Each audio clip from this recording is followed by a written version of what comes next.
हरे कृष्ण कृष्ण कृष्ण हरे हरे, हरे राम राम राम हरे हरे। बोलो सद्गुरुदेव भगवान की जय, बांके बिहारी लाल की जय, गीता माता की जय। अध्याय 6 आत्म संयम योग 47 श्लोक। श्री भगवान वाच, हे अर्जुन, जो कर्म योग द्वारा मेरे साथ जुड़े हैं और फल कुछ इच्छते नहीं हैं, तिनको सन्यासी जान। जो मेरे साथ जुड़े हैं इसी से योगी हैं, फल कुछ इच्छते नहीं, इसी से सन्यासी हैं। हे अर्जुन, जटा के धारे से, भस्म के लगाने से, अग्नि धुनी जलाकर बैठने से सन्यासी नहीं होते। हे पांडव, योगी जन सन्यासी उसको कहते हैं जिसके मन में मेरे चरण कमल बिना और कुछ इच्छा नहीं, मेरे स्मरण में जुड़े बिना अवांछा होता नहीं है, यानी शांति, संतोष, आनंद, सुख नहीं लगता। मेरे स्मरण के जुड़े बिना उनको सुख नहीं लगता, शांति नहीं लगती, आनंद नहीं लगता। आवांछा हुए बिना मेरे स्मरण में जुड़ना नहीं। जब मेरे स्मरण साथ जुड़े तब आवांछा हुए बिना योगी कोई नहीं। इस कारण से संन्यास और योग एक से कहे हैं। मेरे स्मरण से जुड़े बिना आवांछा यानी इच्छा उनकी कोई और नहीं है। परमात्मा के स्मरण में ही जुड़ना उनकी इच्छा है।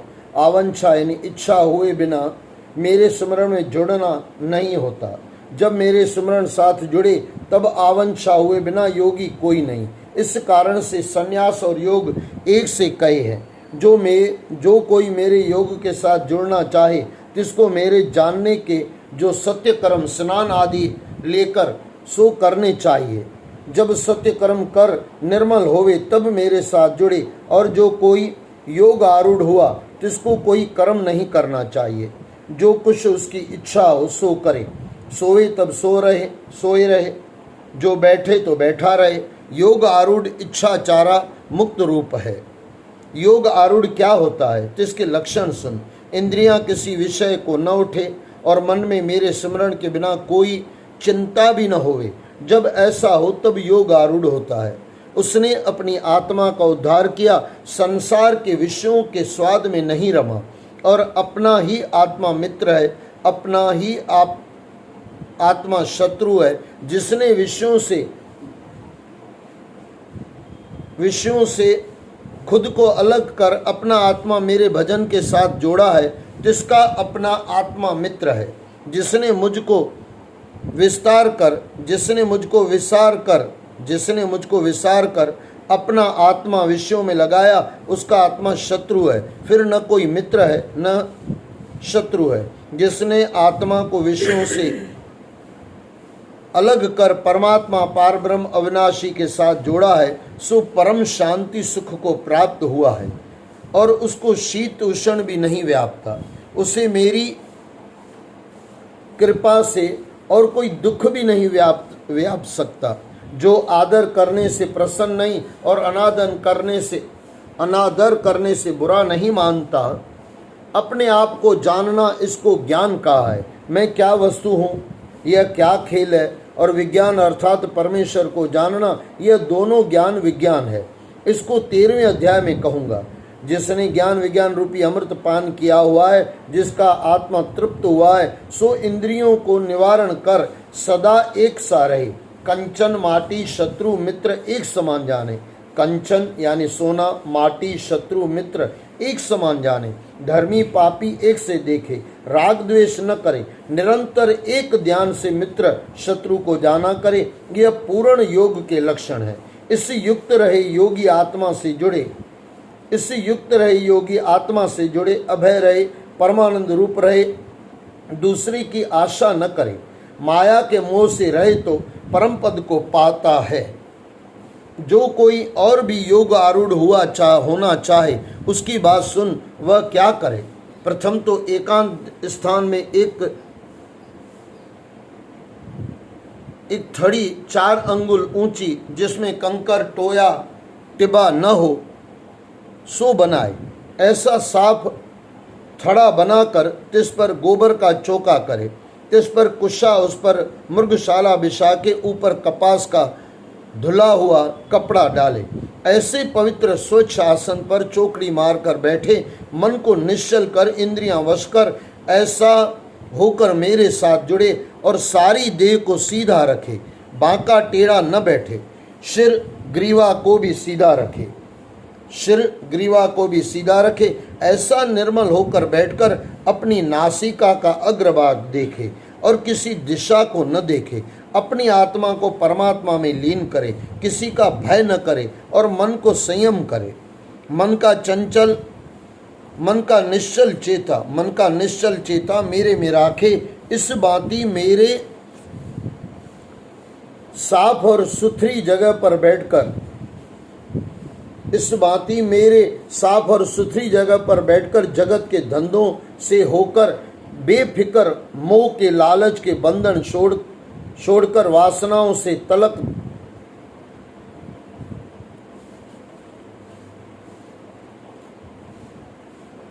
किसी का भय न करे और मन को संयम करे, मन का निश्चल चेता मेरे में राखे, इस बाती मेरे साथ योगी जुड़े। साफ और सुथरी जगह पर बैठकर जगत के धंधों से होकर बेफिक्र, मोह के लालच के बंधन छोड़कर वासनाओं से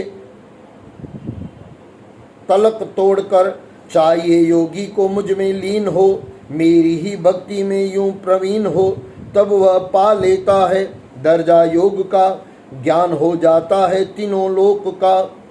साफ और सुथरी जगह पर बैठकर जगत के धंधों से होकर बेफिक्र, मोह के लालच के बंधन छोड़कर वासनाओं से तलक तोड़कर, चाहिए योगी को मुझ में लीन हो, मेरी ही भक्ति में यूं प्रवीण हो, तब वह पा लेता है दर्जा योग का, ज्ञान हो जाता है तीनों लोकों का।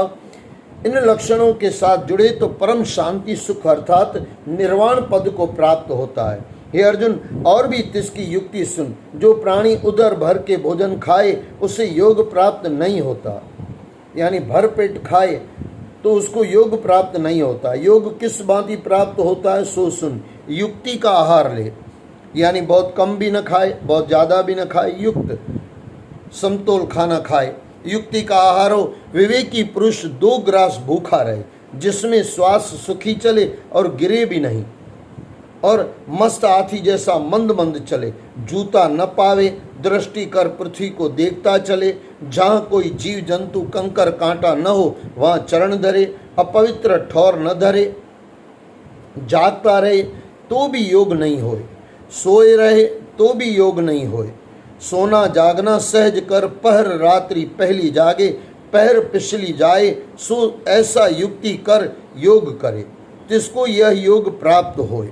ऐसी युक्ति कर देह को कोई रोगी भी नहीं व्यापता, ऐसी युक्ति कर देह को कोई रोग भी नहीं व्यापता। इसका नाम, यानी इस तरह जो चलता है उसको शरीर का कोई रोग भी नहीं होता, इसका नाम दुख नाशक योग है। विवेकी पुरुष योगी का मन जब आत्मा साथ जुड़ जाए तब विवेकी पुरुष योगी का मन जब आत्मा साथ जुड़ जाए तब इसके मन में किसी वस्तु की वांछा यानी इच्छा नहीं रहे, जिसको योग युक्त कहते हैं। अब योगी को एकांत बैठना क्यों कहा है जिसका दृष्टांत सुन। जैसे जिस जगह पवन नहीं चलती उस जगह दीपक निर्मल अडोल ज्योति प्रकाश करता है, और जो पवन लगने के स्थान में रखे तो तिसकी ज्योति डोले है। इस कारण से योगी को एकांत में बैठना कहा है। जो एकांत बैठकर मेरा ध्यान करे उस योगी का चेता मेरी सेवा युक्त से निश्चल होए, तब उसको आत्मा का दर्शन होता है। आत्मा के दर्शन से अति सुख को पाता है, यानी आनंद को पाता है। आत्मा के दर्शन का सुख कैसा है? अति अविनाशी सुख है। अविनाशी यानी नाश न होने वाला, एक बार सुख मिल गया अनंत काल तक चलता ही रहेगा। अति अविनाशी सुख है, जिसको बुद्धि जानती है वह सुख बुद्धि गोचर है। जिसको बुद्धि जानती है वह सुख बुद्धि गोचर है। इंद्रियां उस सुख को नहीं जानती, इस कारण से इसका नाम अति इंद्रिय सुख है।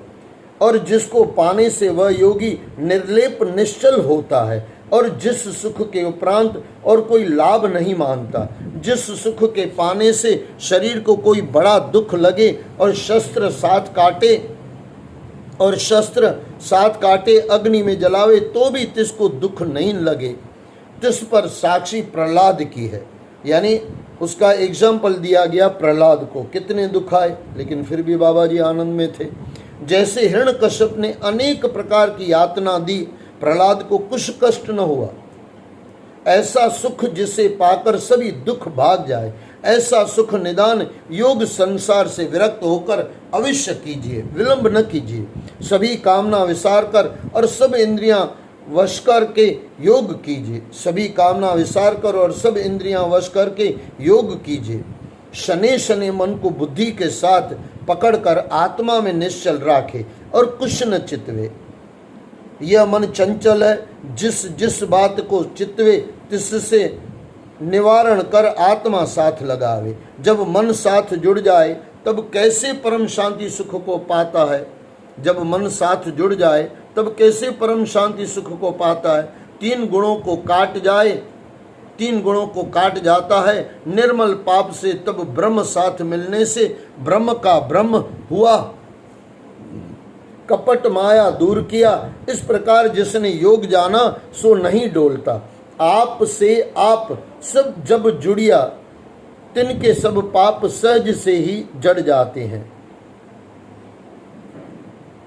आप से आप जब जुड़िया, तिनके सब पाप सहज से ही जड़ जाते हैं। तिन योग पाया तब ब्रह्म सुख को प्राप्त हुआ, तिन योग पाया तब ब्रह्म सुख को प्राप्त हुआ। आत्मा संग किया परम सुख को पाया, सकल घट में आपको देखा, आत्मा में सकल देखा। अपना पराया कुछ न व्यापे, आत्मा जाना सदा ही समदृष्टि देखिया। अपना पराया कुछ न व्यापे, आत्मा जाना सदा ही समदृष्टि देखिया। आप मध्य ब्रह्म देखा, जगत निर्मल योग ब्रह्म प्रताप से पाया। हे अर्जुन, सभी भूत प्राणी तिसको अपनी आत्मा में दृष्टि आए, तिनकी ऐसी समदृष्टि हुई। अपने में भी मुझको लगा देखे, जो सब में मुझ आत्मा को देखे, और सभी भूत प्राणी मुझ विराट पुरुष पर बैठे देखे। ऐसी जिसकी दृष्टि भई है, उससे मैं भिन्न नहीं हूँ, मुझसे वह भिन्न नहीं है। मैं और वह एक रूप है। सभी भूत प्राणियों में मुझको व्यापक जानकर जो मेरा भजन करते हैं, तिनको फिर जन्म नहीं, और सब जनों में वह व्याप्ता है। तिनको फिर जन्म नहीं और सब जनों में मैं व्याप्ता है, सब जनों में मैं व्याप्ता हूँ। उनमें मेरा भजन क्या है सो सुन। हे अर्जुन, जैसा अपने आत्मा में दुख सुख लगता है, तैसा ही दूसरे को जाने। यह जानकर किसी को दुखावे नहीं, सबका सुखदायक मित्र होकर वर्ते। मेरे मत में सब योगियों में वह योगी श्रेष्ठ है, जो सबका सुखदायक है। अर्जुन उवाच। अर्जुन श्री कृष्ण भगवान जी से प्रश्न करते हैं, हे मधुसूदन जी, तुमने जिस योग का मुझे उपदेश किया है, हे प्रभु जी, यह योग तो मेरे में नहीं है और मैं ऐसा योग कर भी नहीं सकता। हे भगवान, मन तो चंचल है, मस्त हाथी की तरह बलवान है, तिस मन को पकड़ना मैं पवन से भी कठिन जानता हूँ। हे भगवान, मन तो चंचल है, मस्त हाथी की तरह बलवान है, तिस मन को पकड़ना मैं पवन से भी कठिन जानता हूँ। अर्जुन के प्रश्न का उत्तर श्री भगवान कहते हैं। श्री भगवान उवाच। हे महाबाहु अर्जुन, इसमें कुछ संदेह नहीं, मन तो चंचल है, पकड़ा नहीं जाता, पर इसके पकड़ने के दो उपाय हैं, सो सुन। मेरे साथ प्रीति, संसार के विषयों से वैराग्य, इनसे मन निश्चल होता है। मेरे साथ प्रीति, संसार के विषयों से वैराग्य, इनसे मन निश्चल होता है। सो जिसने मेरे साथ प्रीति नहीं की, संसार के विषयों से वैराग्य नहीं किया, सो मुझको नहीं पाएगा। जिन्होंने अभ्यास द्वारा मन मेरे साथ नहीं जोड़ा, तिनको योग कहा है। जिन्होंने अभ्यास द्वारा मन मेरे साथ नहीं जोड़ा, तिनको योग कहा है। अभ्यास कहिए जब, जिन्होंने अभ्यास द्वारा मन मेरे साथ नहीं जोड़ा, तिनको योग कहाँ है, माफ करना, जिन्होंने अभ्यास द्वारा मन मेरे साथ नहीं जोड़ा, तिनको योग कहाँ है, यानी योग हुआ ही नहीं।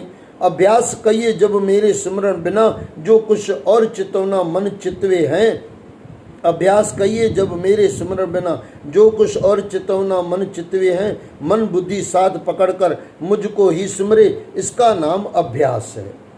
यानी परमात्मा से जुड़ना ही नाम अभ्यास है, उसको ही योग कहा गया है।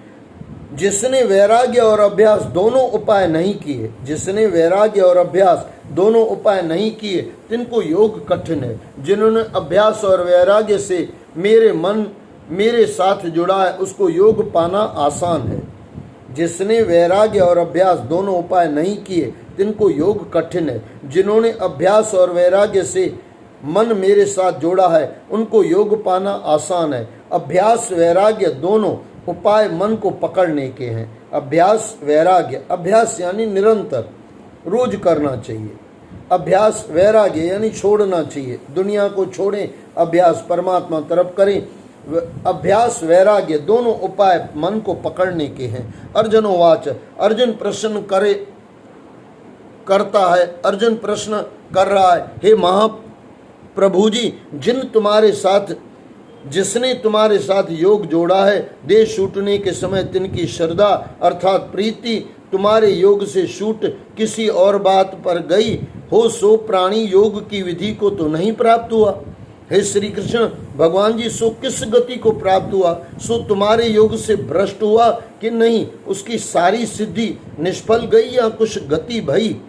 जैसा मेघ वर्षा के निमित्त उमंग कर संसार में आता है, किसी और से पवन आए, मेघ को खंड खंड कर दो वर्षा खंड कर दे, वर्षा न हुई। किसी और से पवन आए, मेघ को खंड खंड कर दे, वर्षा न हुई। मेघ की भांति योगी का योग नष्ट हुआ या उसकी गति हुई? हे जनार्दन प्रभु श्री कृष्ण जी, सो तुम्हारे योग को नहीं पहुंचा। तुम्हारा तो ब्रह्म पद है, मुक्ति पद वैकुंठ, तिस मार्ग से वह फिर अंध हुआ, तिसकी गति कहो। हे प्रभु, मेरे मन का संशय काटो, तुम बिना इस संशय को छेदन हारा कोई नहीं। श्री भगवान उवाच, हे अर्जुन, उसके योग को तू नाश हुआ मत जान। हे अर्जुन, जिसने एक बार मेरा नाम लिया और नमस्कार किया है, मैं सत्य रूप अविनाशी सदा कल्याण रूप हूँ। अब योगी जिसका मन देह छूटने के समय सुमरण को त्याग के और बात पर गया है, तिसकी गति सुन। जिसने एक बार मेरा नाम लिया है, प्रेम से कहो जय श्री कृष्ण, जय श्री कृष्ण, जय श्री कृष्ण। जिसने एक बार, लेकिन यहाँ पे कृष्ण भगवान कहना चाहते हैं प्रेम से जिसने किया है, जिसने एक बार प्रेम से मेरा नाम लिया है और नमस्कार किया है, मैं सत्य रूप अविनाशी सदा कल्याण रूप हूँ। अब योगी जिसका मन देह छूटने के समय सुमरण को त्याग के और बात पर गया, तिसकी गति सुन। जिस स्वर्ग को पाने के लिए मनुष्य बड़े दान करते हैं, यज्ञ करते हैं, सो स्वर्ग मेरे योगी को दंड है। सो भ्रष्ट योगी जो भोगे हैं, सो स्वर्ग का वृतांत सुन। वहाँ देवता ही बसते हैं, वहाँ न किसी की कोई स्त्री है, न किसी का भरतार है यानी पति है, न किसी का कोई पति है। वहाँ अप्सरा भोगने को है। कैसे हैं? जिनकी देह से बड़ी सुगंध आती है और दिव्य गंधर्व गायन करते हैं। खाने को अमृत भोजन है, सूंघने को दिव्य पारिजात के फल, पहनने को दिव्य वस्त्र और अनेक प्रकार के दिव्य भोग हैं। योग भ्रष्ट वहाँ जाकर पहुँचता है, यानी अंत समय जिसका मन संसार में लग गया लेकिन भगत सच्चा हो, उसको स्वर्ग मिलता है, उसको ये दंड स्वरूप मिलता है। दिव्य भोग है जहाँ योग भ्रष्ट वहाँ जाकर पहुँचता है, योग भ्रष्ट वहाँ जाकर पहुँचता है और उन दिव्य भोगों को भोगता है। जब उन भोगों से उसका मन विरक्त हो जाता है, तब वह स्वर्ग लोक त्याग कर मनुष्य लोक में आज जन्म पाता है। वह किसी पवित्र कुल, ब्राह्मण, क्षत्रिय और लक्ष्मी युक्त कुल में जन्म पाता है। वह किसी पवित्र कुल, ब्राह्मण, क्षत्रिय और लक्ष्मी वाले घर में, जहाँ लक्ष्मी का अपार भंडार हो, कुल में जन्म पाता है। जिसने थोड़े दिन योग साधना करी, मन के समय मरने समय, जिसने थोड़े दिन योग साधना की, मरने के समय योग से चल गया, तो स्वर्ग के भोग भोग कर ब्राह्मण, क्षत्रिय, द्रव्यवान के घर जन्म लेता है। द्रव्यवान यानी साहूकार, द्रव्यवान के घर जन्म लेता है। फिर वह योग की साधना तिनके मन में ऐसे जाग उठती है जैसे कोई कार्य करते करते सो जाए। जब वह जागता है तब वही कार्य करने लगता है। इसी भांति तिनके मन में योग उपज आता है, तब मेरे योग साथ जुड़ के मेरे परमानंद अविनाशी पद में प्राप्त होता है। यह तो जिसने थोड़े दिन साधन किया था और मरने के समय उसका मन योग से चल गया, तिसका वृतांत है। अब जिसने बहुत दिन योग साधना किया हो और मरने के समय मन चलायमान नहीं हुआ, उसका वृतांत सुन। वह योगी भी स्वर्ग के भोग कर फिर मनुष्य जन्म में आता है तो बड़े बुद्धिमान मेरी महिमा जानने हारे। वह योगी भी स्वर्ग के भोग कर फिर मनुष्य जन्म पावे तो बड़े बुद्धिमान मेरी महिमा जानने हारे योगी के घर जन्म पाता है। अति दुर्लभ से दुर्लभ तहाँ जन्म लेकर जो कुछ पूर्व जन्म योग अभ्यास किया था सो यत्न से बिना ही उसका अभ्यास हो जाता है। जैसे पिछले जन्म तिसकी बुद्धि थी सो उसको बुद्धि प्राप्त होती है। सो हे कुरुनंदन योग का अभ्यास उससे जाग उठे है। वह योगी शब्द ब्रह्म जो वेदों का तत्व है सो उसमें मेरी महिमा को जानने लगा, पारग्रामी हुआ और यत्न बिना ही मेरे साथ जुड़ जाता है। पापों को काट कर मेरे योग की साधना को प्राप्त होता है। हे अर्जुन, इस योग मार्ग की सिद्धि एक जन्म में नहीं होती, अनेक जन्म बहुत बार बार योग करता आता तब मेरे परम पद अविनाशी धाम को प्राप्त होता है। अनेक जन्म, हे अर्जुन, इस योग मार्ग की सिद्धि एक जन्म में नहीं होती, अनेक जन्म बहुत बार बार योग करता आता है तब मेरे परम पद अविनाशी धाम को प्राप्त होता है। अब अर्जुन, योगी भी तीन प्रकार के होते हैं। एक तप योगी है सो उनकी वार्ता 17वें अध्याय में कहूँगा। एक ज्ञान योगी है, एक कर्म योगी है, मेरी पूजा करने हारे तप योगी से ज्ञान योगी अधिक श्रेष्ठ है। एक ज्ञान योगी है, एक कर्म योगी है, मेरी पूजा करने वाले तप योगी से ज्ञान योगी अधिक श्रेष्ठ है। जिसकी बात सुन, जिस योगी की आत्मा मेरी प्रति साथ मेरे में मग्न हुई और नित्य ही श्रद्धा से मेरी पूजा करता है और श्वास श्वास श्रद्धा से मेरा सुमरण भजन करता है, सो सब योगियों से श्रेष्ठ है। उससे अधिक मुझे और कोई प्यारा नहीं है।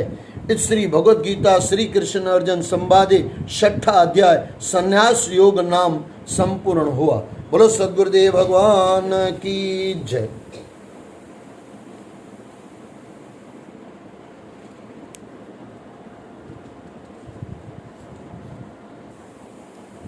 छठे अध्याय का महात्म। श्री भगवान उवाच, हे लक्ष्मी, छठे अध्याय का महात्म सुन। गोदावरी के तट पर एक नगर था, वहाँ एक ज्ञान श्रुति राजा बड़ा धर्मज्ञ था। धर्म अर्थ काम मोक्ष का साधक था। तिसकी प्रजा भी धर्मज्ञ थी। लोग राजा की स्तुति करते थे। एक दिन उस नगर में हंस उड़ते उड़ते आ निकले। उसमें से एक बैठता ही उतावला हो